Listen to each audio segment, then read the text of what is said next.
students, I am Preeti from Nilkamal Vidyapeeth School, Samri Sonipat.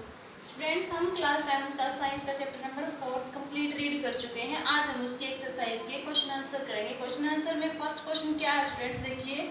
State similarities and difference between laboratory thermometer and clinical thermometer. एक होता है हमारे पास laboratory thermometer, एक होता है क्लिनिकल थर्मामीटर। दोनों थर्मामीटर हैं, दोनों का काम क्या है, टेम्परेचर को मेजर करने का। लेकिन क्लिनिकल थर्मामीटर से हम क्या करते हैं, सिर्फ बॉडी का टेम्परेचर मेजर करते हैं, और लेबोरेटरी से हम अदर ऑब्जेक्ट का टेम्परेचर मेजर करते हैं। तो इन दोनों थर्मामीटर में हमें सिमिलरिटीज भी बतानी है और डिफरेंस भी बताना है। दोनों में समानता और असमानता बतानी है। समानताएं देखिए क्या है। बोथ यूज मरकरी, दोनों में जब हम लेवल चेक करते हैं दोनों के अंदर मरकरी का यूज होता है। कौन से केमिकल का यूज होता है, दोनों के अंदर मरकरी का यूज होता है। बोथ मेजर टेम्परेचर, और दोनों का काम भी क्या होता है, टेम्परेचर को मेजर करना। ये तो दोनों की थी सिमिलरिटीज। अब हम डिफरेंस की अगर बात करें तो डिफरेंस क्या है दोनों में। The temperature of laboratory thermometer falls by itself, जो लेबोरेटरी थर्मामीटर है उसका टेम्परेचर अपने आप स्वयं फॉल होने लगता है, गिरने लगता है, but not so in clinical thermometer. लेकिन क्लिनिकल थर्मामीटर में ऐसा नहीं होता।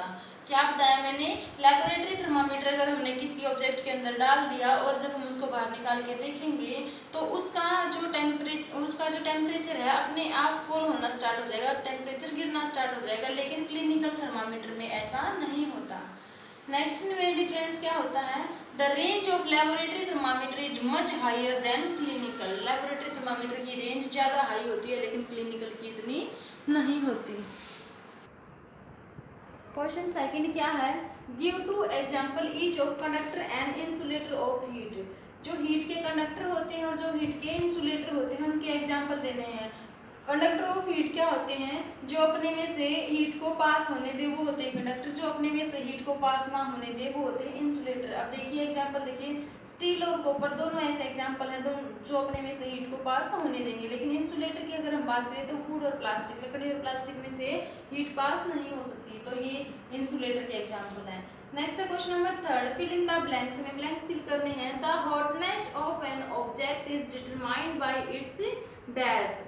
देखिए स्टूडेंट्स, किसी भी टेम्परेचर की हॉटनेस को हम किसके द्वारा डिटरमाइन करते हैं, किसी ऑब्जेक्ट की हॉटनेस क्या बताती है, उसका टेम्परेचर बताती है। किसी भी ऑब्जेक्ट की हॉटनेस क्या बताएगी, उस ऑब्जेक्ट का टेम्परेचर बताती है। नेक्स्ट है, temperature is boiling water can not be measured by dash thermometer. जो बॉइलिंग वाटर होता है उसका टेम्परेचर हम आपने चैप्टर में देखा होगा, बॉइलिंग वाटर का हम टेम्परेचर किसके द्वारा मेजर करते हैं, हम करते हैं लेबोरेटरी थर्मामीटर के द्वारा। लेकिन इसने क्या कहा है, कैन नॉट बी मेजर्ड, किसके द्वारा मेजर नहीं किया जाएगा, क्लिनिकल थर्मामीटर के द्वारा मेजर नहीं किया जाएगा, बल्कि किसके द्वारा किया जाता है, लेबोरेटरी थर्मामीटर के द्वारा।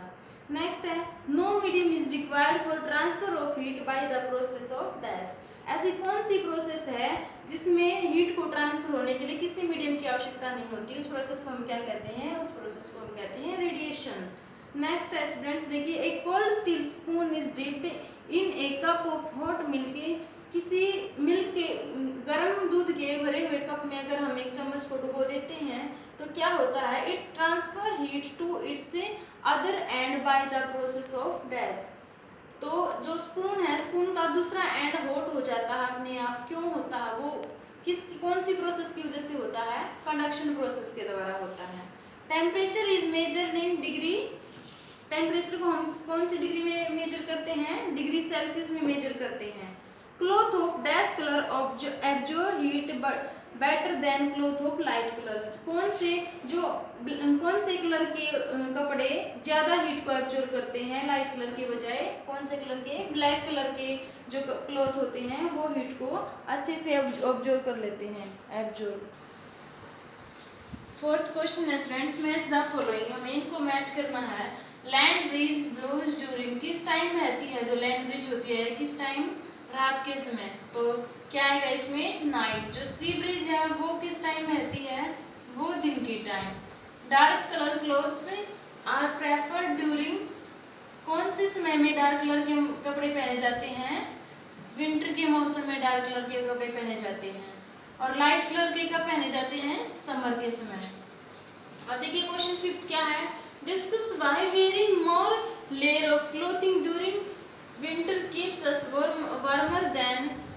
Using just one thick piece of clothing. इस क्या कहता है क्वेश्चन में, ये कहा है कि सर्दियों के मौसम में एक लेयर के कपड़े पहनने हमारे लिए सुटेबल होते हैं या फिर एक से ज़्यादा लेयर के कपड़े पहने वो हमें ज़्यादा वार्म रखता है।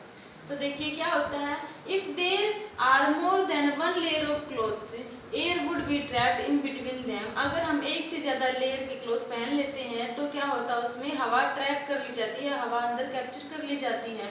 Air is poor conductor of heat, और जो एयर है क्या है, बैड कंडक्टर होता है हीट का।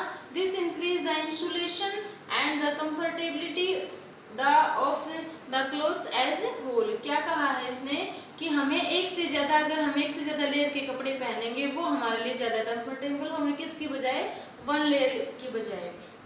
नेक्स्ट है question number 7। In places of hot climate it is advise that the outer wall of houses be painted bye explain. क्या है स्टूडेंट्स की जो गर्म, जहाँ ज़्यादा गर्म इलाका होता है वहाँ पर ये क्यों कहा जाता है कि घरों की दीवारों पर वाइट पेंट करना चाहिए। ऐसा इसलिए कहा जाता है क्योंकि जो वाइट कलर होता है स्टूडेंट्स वो हीट को रिफ्लेक्ट करता है, हीट को एब्जॉर्ब नहीं करता है।